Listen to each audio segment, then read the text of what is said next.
अस्सलाम वालेकुम दोस्तों, क्या हाल है। इतनी खुशी ढेर मूंगफली खाने की नहीं होती जितनी आखिर में छिलकों में से मूंगफली मिलने की होती है। लड़की, मैं जब भी तुम्हें फ़ोन करती हूँ तुम शेव कर रहे होते हो। तुम दिन में कितनी दफ़ा शेव करते हो।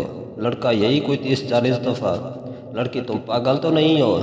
लड़का, नहीं मैं नहीं हूँ। मालिक, आज का अखबार कहाँ है। नौकर, जनाब कल से ढूंढ रहा हूँ, मिल ही नहीं रहा। दुनिया की हर चीज़ से दिल उठ गया है जनाब, मगर मजाल है मोबाइल से दिल उठ जाए।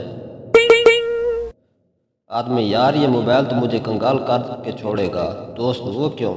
आदमी, हर दूसरे दिन लिखा आता है बैटरी लो, अब तक 20 बैटरियां बदल चुका हूँ। मेरी गर्दन में दर्द था, डॉक्टर ने नुस्खा लिख कर दिया। जब स्टोर जाके पर्ची खोली तो लिखा था लंबी तार वाला चार्जर ले लो। आज अब्बा ने मोबाइल की तलाशी ली और बोले, ये सदीक मिस्त्री कौन है जो बार बार पूछ रहा है नाश्ता किया है या नहीं। इसने कहा, जी लोगे मेरे बगैर। मैंने मुस्कुरा कर जवाब दिया, तुम कौन सा मेरा टच मोबाइल हो।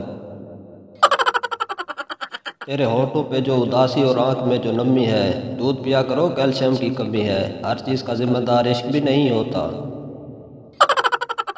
दरवाज़ा खोलते ही लड़की, अब क्यों आए हो मेरी ज़िंदगी में वापस। परसों मेरी शादी है। लड़का, टेंट और कैटरिंग का ऑर्डर मिला हुआ है, अब क्या काम धंधा भी छोड़ दूँ।